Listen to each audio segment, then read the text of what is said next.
This is Find Your Dream Job, the podcast that helps you get hired, have the career you want, and make a difference in life. I'm your host, Mac Pritchard. I'm also the founder of Mac's List. It's a job board in the Pacific Northwest that helps you find a fulfilling career. Every Wednesday, I talk to a different expert about the tools you need to get the work you want. Find Your Dream Job is brought to you by Top Resume. Top Resume has helped more than 400,000 professionals land more interviews and get hired faster. Get a free review of your resume today. Go to maxlist.org/topresume. You're ready to switch careers. You start applying for jobs in your new field, and you get no offers. Our guest today says to be successful, you need to explain why you want to change sectors and what you offer. Roshaunda Green is here to talk about how to sell yourself during a career pivot. She's an account manager for diversity and inclusion at Source Abled and Wrangham Consultants.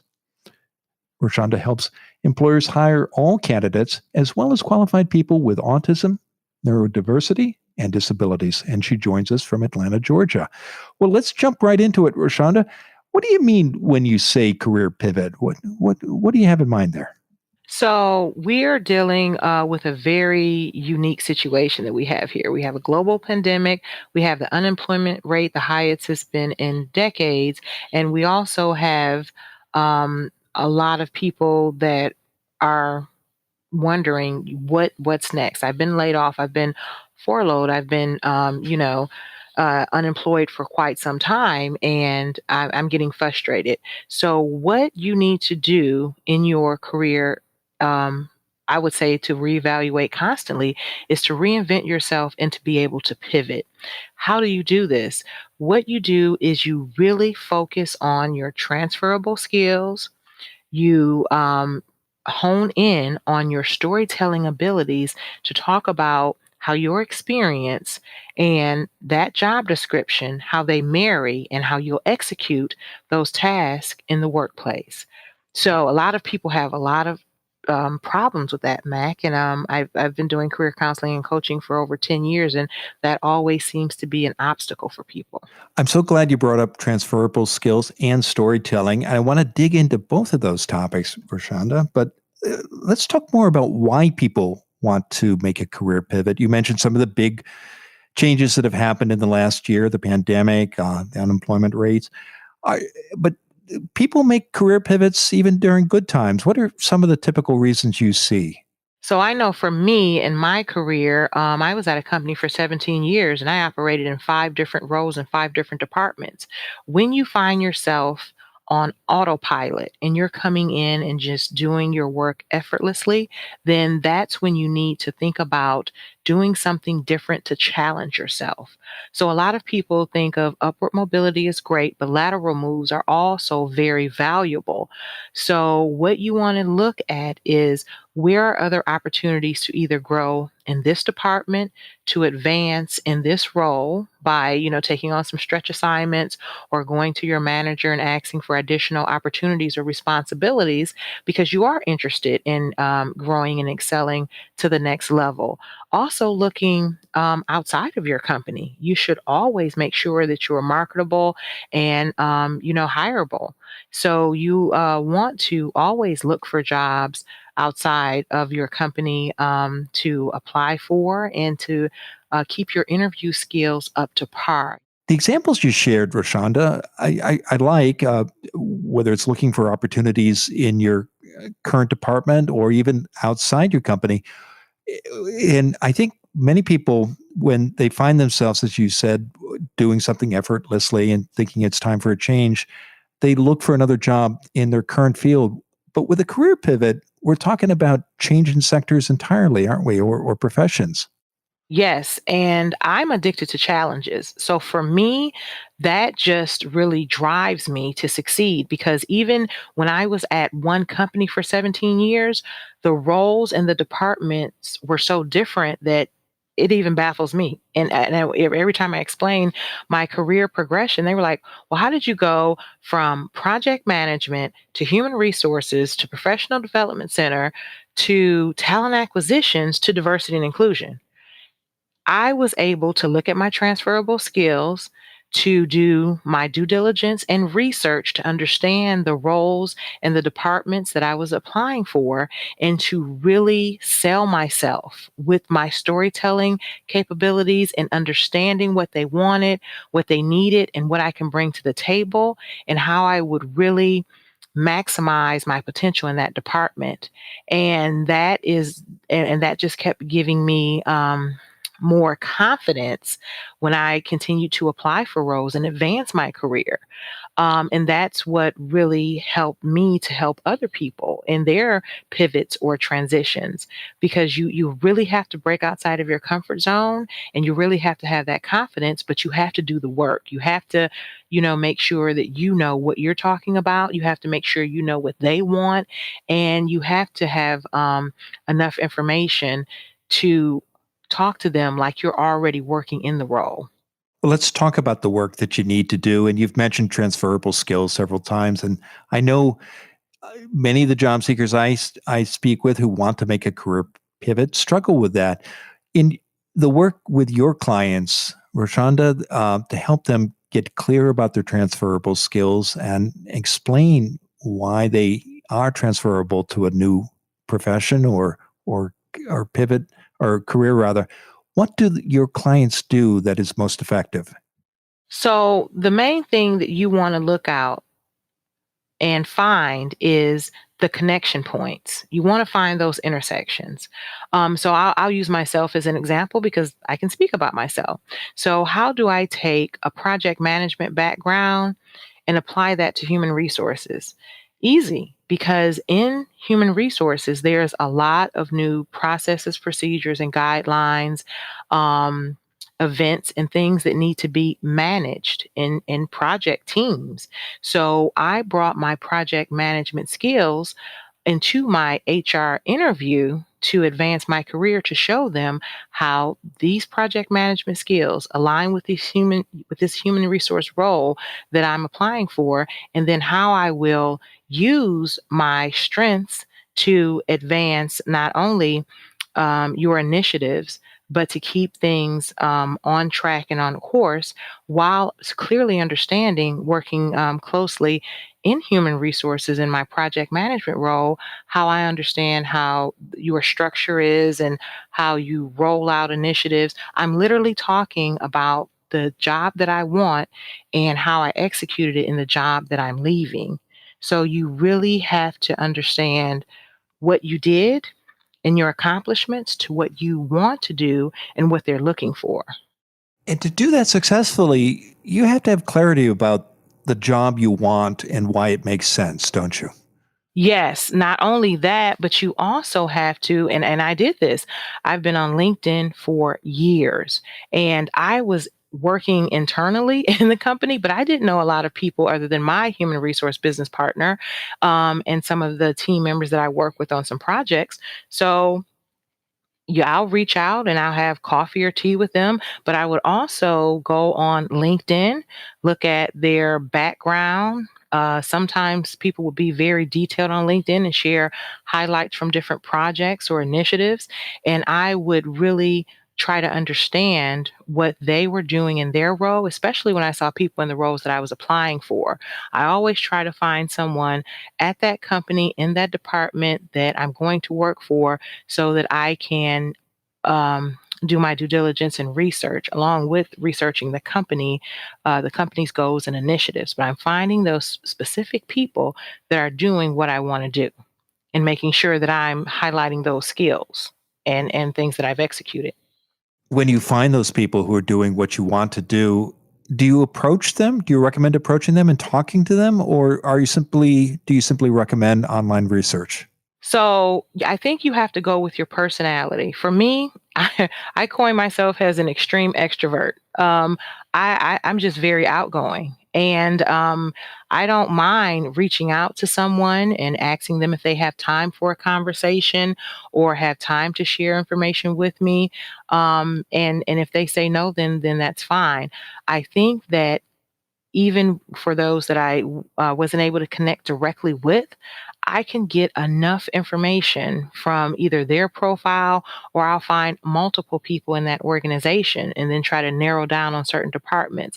But the thing that I'm trying to best understand is what is valued in this company. What is valued in this department, and what do I need to focus on during my interview that would help them to understand that I know what you want, what you need, and how I can, provide that in this role. Terrific. We're going to take a quick break, Roshaunda. And when we come back, Roshaunda Green will continue to share her advice on how to sell yourself during a career pivot. Whether you want to change sectors or just get a new job, you need a resume that tells your career story. Does your resume do this? Ask the experts at Top Resume. Go to maxlist.org/top resume. In just 2 business days, you'll get a free review of your resume. Go to maxlist.org/top resume. You'll learn how to make your resume better, or you can hire Top Resume to do it for you. Go to maxlist.org/top resume. Now, let's get back to the show.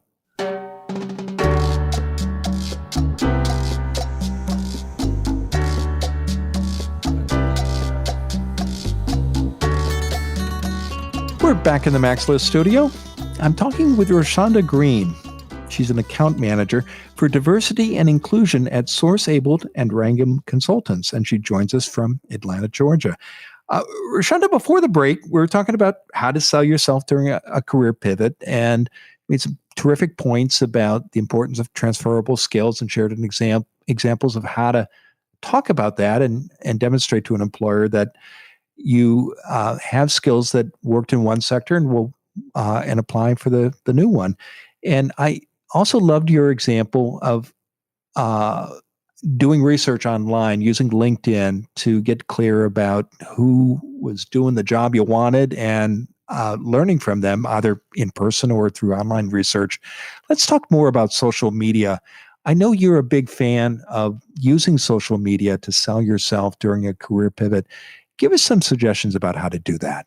So the best advice that I can give to all, job seekers or even people who are in a career and they're ready to pivot or transition is always take the opportunity to interview before the interview. What does that mean? I know that's what you're going to ask, Mac. Absolutely. So I'll answer.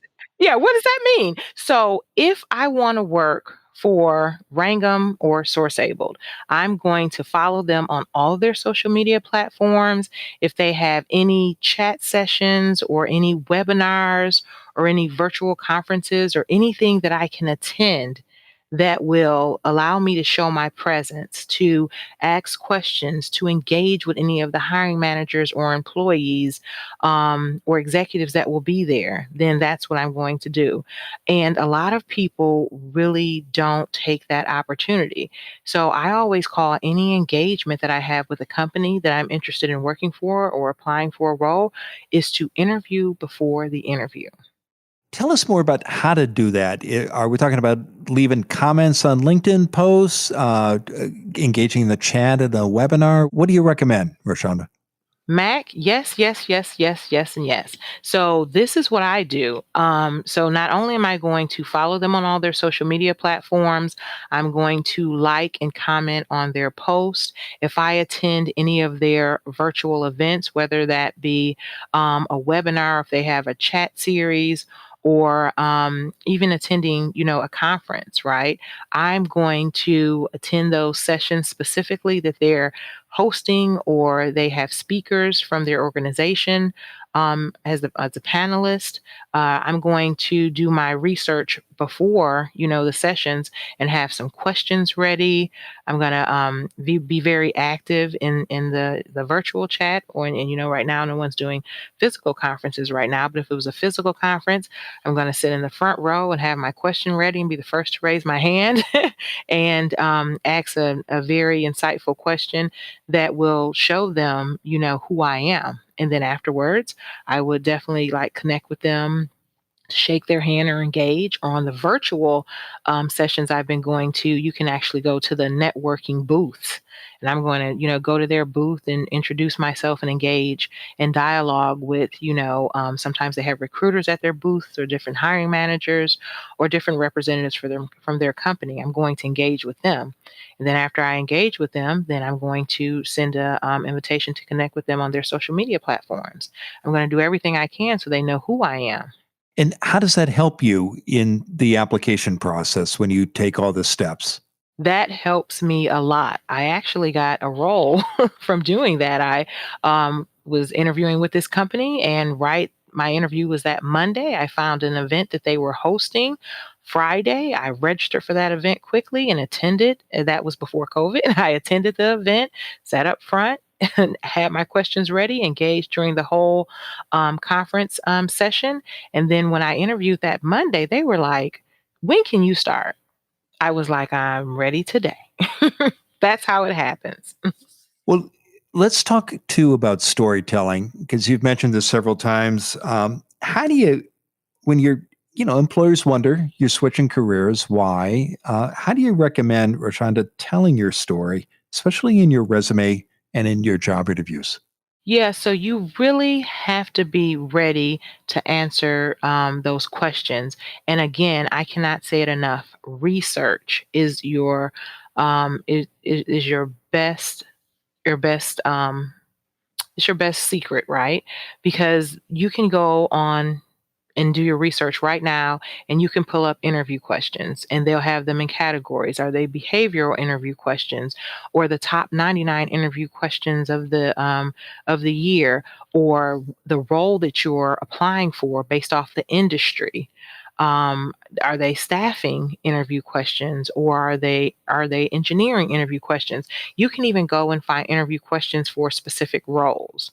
um, Account manager or recruiter or human resources. So when you do all this research and you pull it all together, then you start getting your answers for these questions that will align with the role that you're applying for.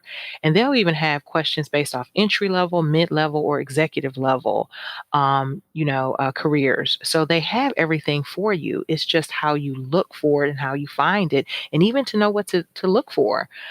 So I would pull those interview questions together for myself or when I'm prepping or mentoring someone. And then I would, start drilling them on those questions that would probably be asked by the a hiring manager for that role. And a lot of people would get stuck or caught off guard. And that's great, right? Because you're probably hearing some of these questions for the first time, or when someone asks you these questions in the past, maybe you had the same reaction, which wasn't smooth, which wasn't, prepared, and you weren't ready. So that means that you need to hone in and really get your storytelling together. And by practicing those questions, get in front of a camera, turn your video on, and have someone drill you on those questions. And then the more that you do that, the better you'll get. And then even setting up and preparing for your interview, you'll have some of those questions ready with some answers so that everything is seamless. Because people do crack under pressure, Mac.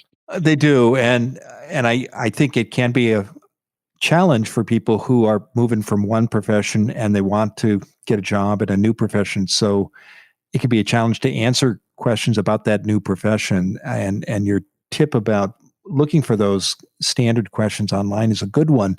What about the why here, though? An employer's talking to you, the candidate, and you want to move from this occupation to this new one. How important is it, Rashonda, to explain why you're making that move? So I know with this question, it could go very well, or it can go very, very bad. So what you really have to do is always answer the question in a way that highlights your potential and your strengths, and to really speak to why they would want to hire you. Because when you're answering interview questions, they really want to see what type of employee you're going to be, what type of team player, how you're going to come and be an asset and not a liability to that team, department, or organization. So you always have to answer in a positive light. So when I'm interviewing for a role, I always let them know what I bring to the table, what my short or long term um, possibilities of executing this role in your organization or department can be, and also what I can contribute. I'll even, think of some projects or initiatives or ideas that they may not have thought of before. I'll add that to my interview preparation by doing research on your company website, by researching different employees in your organization or in your department. I noticed that you're working on a couple of deliverables, and in my past experience, these are some highlights to the way that I have successfully executed, these deliverables. So I'm speaking to them about something that they're currently working on, or the organization has a laser focus on and a priority to execute. And I'm talking to them about how I can do that.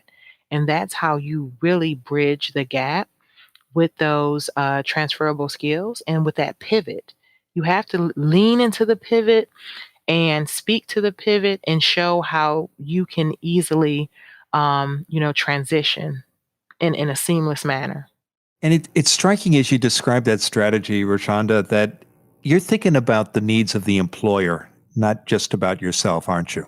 It always should be about the employer because I'm not working for myself. If I was working for myself, I wouldn't be interviewing for this job. So you always have to give them what they're looking for. And if you stay focused on meeting their needs, and I would even say to be aggressive with it, to exceed the expectations in that interview. Right. So I came to tell you about myself, but did you know that I was going to actually pitch some ideas about what I can do when I get hired. And every hiring manager, whether they say it or not, they want someone to come and hit the ground running. And how do you do that? Because you have to understand what we want, what we need, and what we do. And if you show that in that interview, then you'll have a definite um I won't say it will put you in the front, in the front of the candidate pool, but it'll definitely make you stand out. It'll make you stand out because that's something that they weren't expecting. Now, to be honest, Max, some interviews, they'll say, be ready with a presentation, be ready with a sales pitch. We want to see some dashboards. Some will ask for that. But for the ones that are not asking specifically for those things, then why wouldn't you have that ready? Why wouldn't that be something that just would be a norm for you to make sure that they know who you are and what you can do, and that you understand what they want from you. Well, terrific advice. And it's been a great conversation, Roshaunda. Now, tell us what's next for you. So what's next for me is I am at Wrangham and Source Abled, and I do career chat sessions for Source Abled every other Monday, and for Wrangham every other Friday. And I'm just trying to employ the masses. I work for a staffing agency. We have tons of jobs and opportunities. And hopefully, someone listening to this today will reach out to me so that I can take you from a job seeker to an employee. Well, I know people can learn more about your chats, and I encourage them to check them out. You're doing great work by visiting your LinkedIn page, and I hope they'll also mention that they heard you on this show. And that's Roshaunda Green, and you're also on all the major social channels, and people can connect with you there as well. So, Roshaunda, given all the great advice you've shared today, what's the one thing you want a listener to remember about how to sell yourself during a career pivot? In order to sell yourself during a career pivot, You have to do research. You have to practice. You have to step outside of your comfort zone and interview before the interview. But most of all, you just really have to be courageous and own your career and own your pivot.